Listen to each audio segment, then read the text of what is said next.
this basically Instagram, I can't even call her an Instagram thought because she has no followers. So she basically just posts nudes all day, but nobody likes or follows or comments. And that obviously triggers her because she gets to see somebody else of different values, Muslim values, and gets all this kind of like followers without showing a bit of skin. It kills her. So her issue was, what she used was Dr. Taylor Burroughs as evidence to show that I'm not qualified. It's just like every other word out of her mouth, she reveals how much hatred she has for other women as a whole. She sees every single other woman as a threat to her very existence. She's one of those women who thinks that if another woman is sexy and desirable and considered beautiful on a conventional level, then that must mean that her stock is dropping just because there's another beautiful woman in the room. She's literally the evil queen from Snow White. That's who she is. I was trying to think of the archetype, or the popular character in culture this whole time, and it finally came to me. She is literally the evil queen in Snow White. She wants to be the fairest in the land, and now she's like crashing out because, I don't know, she maybe in her mind she's aging. She's still in her 30s and she still looks good regardless of whether or not she got surgery. So clearly this is an inside problem. Psychology, 100%. I would be a drug dealer. There is no other job role on this planet that suits my personality more, because I am so fearless. I have a very poor work ethic. I am unprofessional, and I don't respect the law. I'm like, law schmo, it's fine, we'll get away with it, it's not a problem. So I just got super lucky that, all praise be to God, I'm a girl and I didn't come from that kind of background or whatever it is, but in another life, 100% I would be in rehab or jail by now. Cash me outside. Like, something has to be really wrong. If somebody looks that beautiful, they check every Dubai standard of beauty, whether it's artificial or natural. She got there and her surgery, her work looks great. And it seems like, she's highly desired by men. I mean, she kind of oriented her entire business. She caters her content to men more so than to women. So clearly she's been able to gain a following, make a living, largely based off of her looks, which is the validation she was looking for in the first place, right? So you got your validation, you achieved the look, you achieved the lifestyle in Dubai. How can someone be still so miserable inside after all of that? And again, it's like, I wish I could feel bad for her, but I can't even feel bad for her because it's completely unexcusable, the things that she said to other people, man or woman. And that voicemail, wild. And I hope that girl left her husband too in the end. I have a bad feeling that she probably stayed with him, because I don't know if they're Muslim or whatnot, but if they're all, foreigners or non-Emirati, non-Muslims in Dubai, I think, is Sadia a Muslim? I mean, okay. Well, it's not my religion, so I'm not going to comment. But yeah, if it's a non-Muslim couple, then I hope that girl left her philandering, no good husband. But I just thought it was hilarious how even the husband or the fiance was trying to brush Sadia off when she was like trying to. Okay, this is another thing. So I'm going to get off soon. But the text that she was sending to the guy, she was like, basically being very aggressive, right? Like being very masculine, essentially, in her pursuit of the guy, asking him for sex or when are you going to come over and lay that pipe on me, that kind of stuff. Being such a pick-me, like, am I a good side chick or what? She called herself a sick side chick. Like, way to use a slang term from the 90s. But it's also this thing where, okay, I don't want to speculate too much, but I think it's clear that she definitely has wounding around feeling attractive or maybe being made to feel not attractive, not desired when she was younger, right? Which is kind of, I don't want to say this in a bad way because I don't think there's anything wrong whatsoever with plastic surgery, no matter what your reasoning for it, whether you were always beautiful and you just are a perfectionist and you wanted to nip and tuck a few areas so that your face looks perfect, or whether you had low self-esteem about your looks before and you want to make a drastic change and do a hard glow up to improve your quality of life. Like, I don't care what your reason is, as long as you are doing it for yourself, right? And as long as you're not, like, you take into account all of the risks and whatnot associated with, and take into account the fact that beauty standards tend to change over time. As long as you've thought everything out carefully and you're okay within yourself, go ahead and do it. But I think with women like her, who, even if, like, I'm going to stand by my opinion that I still think she was a beautiful woman before the surgery, but she was after a certain Dubai aesthetic, right? With the filler lips and like the perfectly Botoxed face. She clearly aspired to that look. So that's not how she looked naturally, right? She did not have as full lips. So she wanted to glam up her look to match the Dubai standard, to be a Dubai 10, turn myself into a Dubai 10, that trend. That's what she wanted to do, right? But the thing is, like, how do I explain this? Girls who have a history of insecurity stemming from childhood about their looks, whether self-inflicted or inflicted from the outside, because some girls are so sensitive to the point where, like, all they have to do is look at a couple of magazines or look at their favorite artists or the popular celebrities at the time, and then they kind of inflicted on themselves that they start to compare themselves with the Victoria's Secret supermodels, and they feel like just by looking at those images of the celebrities, it makes them feel inadequate, right? Because they're comparing themselves to the celebrities. But then there's the other case where there might be other girls or just other kids in your class in grade school or middle school, high school, to where they are bullying you about your looks or your clothing or something related to your aesthetics. So there's many like ways that a child can get traumatized or be made to feel like their appearance is inadequate, right? Or maybe they're traumatized because like they got rejected by their crush to go to the school dance, something like that. So a lot of times the desire to overcome that and to have a glow up and show everyone that, hey, look, I'm beautiful now. I used to be the ugly duckling, but now look at me, I'm a beauty queen.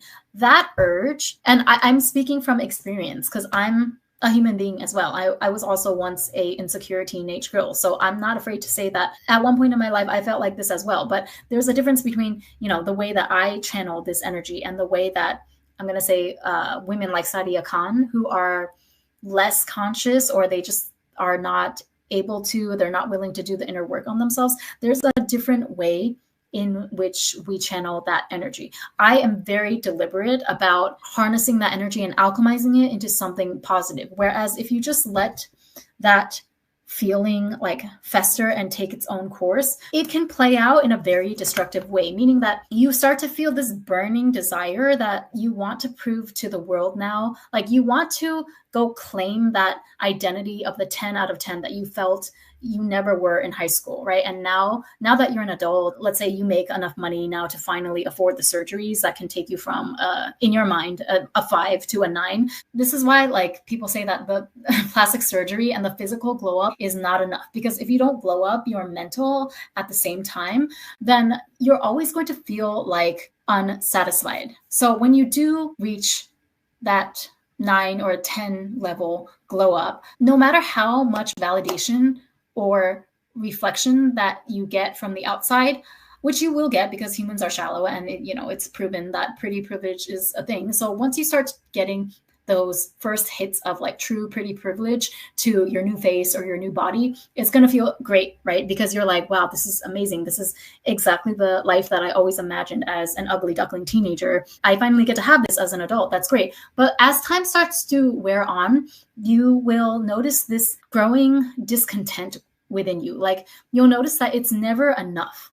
The amount of compliments and validation, no matter how many men express interest to you, no matter how many people fawn and compliment you and tell you how beautiful you are, if you don't do the inner work, the inner glow up at the same time, you will forever on the inside continue to feel like that ugly duckling, right? And you can call it imposter syndrome. There's different ways to characterize it, but at the end of the day, it's like it becomes this insatiable, unquenchable thirst within you that no matter how many people give you validation from the outside, if the validation doesn't come from within, it's never going to be enough, right? And if you aren't consciously aware of what's happening and you just let that kind of feeling guide you instead of you like taking control of the feeling and deciding what direction you're going to go in, if you let the feeling decide, it's often going to take you down a self-destructive path. So one of the concrete ways that this plays out in a lot of girls that maybe they were not deemed as attractive, or they felt like an ugly duckling in their younger years, but they had a hard glow up later on in life,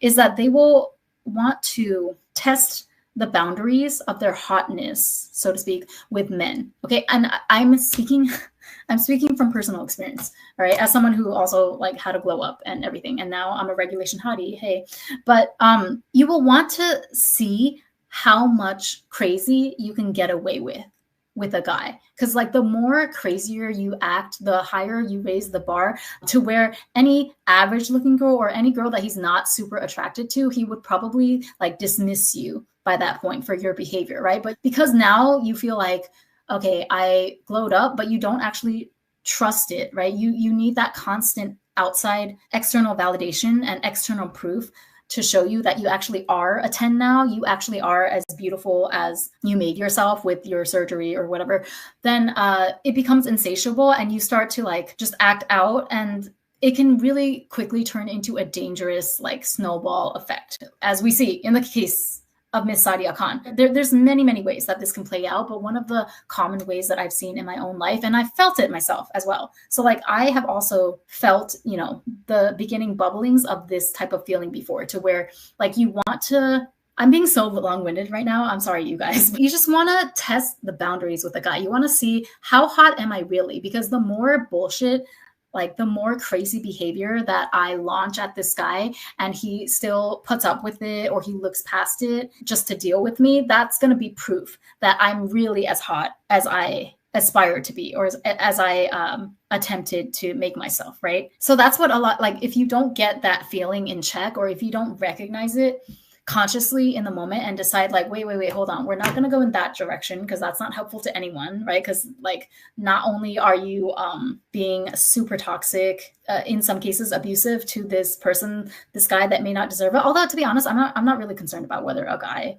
I mean, guys can handle toxic women. They like toxic women, so they reap what they sow. But like, it's self-destructive to you at the end of the day, right? Because you're still gonna find that the more crazy you act and the more drama you create, even if the guy keeps coming back to you, you're gonna have this feeling inside you that it's that quick hit of when he comes back, the moment that he comes back, it feels good for a split second that, yes, okay, even this level of crazy that I tested him with, he still was willing to come back because I'm just that hot, right? But then after that brief moment of satisfaction, you go back down into like the despair and the anxiety and just like this eternal restless feeling of, okay, but how do I know for sure though? How do I know that he is truly this devoted to me? Like, how do I know that he really is that obsessed? And it just becomes this downward spiral and you get consumed by your own obsession, okay, by your own ego. And at the end of the day, it's not even satisfying. Even if there was a way for you to know for sure that the guy is letting you get away with anything, he's willing to tolerate any type of bad behavior from you because he's just that captivated and in love with your beauty, you're still going to feel, as a woman, right, because we're very emotionally intelligent beings, you will still feel like, okay, that's not the answer that I was looking for though. Like, I actually don't want to be just loved for my beauty. That doesn't feel good or safe in any way, shape, or form as like a truly, you know, feminine essence woman. It's great to be adored for your beauty, but we all know we're going to age one day. And it's not to say that you'll lose it, but it's going to ebb and flow and change. And because of that, it's not going to be a stabilizing feeling. Although it satisfies, you know, your thirst for validation in the moment, it's not going to give you long-lasting peace and happiness and peace of mind, just knowing that a guy cannot resist you because of your sex appeal or because of your beauty. So like that energy, I took that, I consciously was aware of it. And like, I'll be honest, I've been a little bit toxic here and there, you know, to test boundaries with men. And yes, it does feel good in the moment. I'm not saying like I'm not a saint, but I knew not to let it get out of control, because I knew that if I followed that feeling to whatever direction it naturally wanted to go, it would lead to self-destruction. So instead, I harnessed the energy of that feeling and I transmuted it into something that was actually productive, such as making beauty related things my hobby. You know, I review makeup on my channel. Once in a while, I'll review like little procedures. I haven't had any actual plastic surgery done, but like I had microblading on my hairline once, and I had HIFU, which is kind of like they use electrocurrents to massage your face. It's kind of like the Medicube device for you to give yourself massages on your face at home. It's like that, but I got it done in a salon. Or yeah, I channel it to sexy, fun activities like pole dance. I feel really good and I feel really sexy when I do pole dance. And that doesn't necessarily involve the approval of a man or the outside, right? It's actually just up to me. Like when I record myself doing a pole dance trick or a routine, if I like the way it looks, that allows me to give myself validation that, okay, yes, I like how my body looks. And I'm proud of myself, like not only for just the final aesthetic product, whether it's the way my body looks or the way that my dance moves look, but I'm proud of myself for like being able to be disciplined and stick to a practice routine and like be consistent with pole dancing and like showing up for myself essentially, right? That's how you build real confidence. I also channel it into, that's kind of one of the reasons why I entered the Cheap How beauty contest group this year. I say group because like they have several different events throughout the year. So the next one is in October for Halloween, and then the big one is in January next year. And I actually won like one of the little small prizes, not the Grand Prix or anything, but I won like most photogenic for the last one, which was July. Not that you need an award either to validate you, but it was nice, right? Like I proved to myself that I could enter a beauty pageant, which is something that I never got the chance to do when I was little. And it was healing in a way because I was able to like express that part of my personality, and I was able to celebrate my beauty again in a way that didn't hinge on validation or being picked by a man. It was more focused on like fashion, and I was able to exercise my creative skills when it came to picking out an outfit and designing like the whole look for the show, right? It was a creative outlet for me. So I combined that desire to glow up and be seen as beautiful and be adored. I combined that with like my positive creative force. I had an amazing time at the event. I made a lot of really good friends also in the other women that participated in that event. So do you see how like that is a very conscious, positive way to use that energy as opposed to just letting your childhood wounds run amok in your subconscious and run the show? That's what leads you to not have control over any of your emotions. So yeah, Sadia Khan, but I have a feeling that I don't think she wants to change even if she was given the chance. Like even if one of the most specialized psychologists or mental health professional in the field approached her and decided to offer her free services or like a free package to help her work through her childhood trauma, I don't think she would take it. I think at this point, she's so far gone that she wants to be the evil queen. And I'm not even saying this, I'm not saying this in a cute way that, oh, she's entering her villain era. Like, no, I think this woman is actually psychotic and dangerous. Just a vile human being, like truly disgusting human being. I don't really say that about many people. I'm pretty lax, shall we say, or I don't know, like I'm pretty unbothered or whatever with most people, even if they're as long as they're not like breaking the law or actively hurting other people. I feel like it's people's choice what to do with their bodies or what type of career path to go into. I have no problem with someone being a little tongue-in-cheek, a little controversial, but once you start like breaking the law or I don't know, doing weird things with minors, James Charles, when you cross into like law-breaking territory, online bullying, cyber bullying, harassment, Sadia Khan, and I just feel like, okay, there's no way that she didn't have an actual physical crash out at some point that we just haven't heard about yet. Maybe there's no evidence of it, but there's no way that she hasn't like trashed an ex-boyfriend's apartment or keyed somebody's car.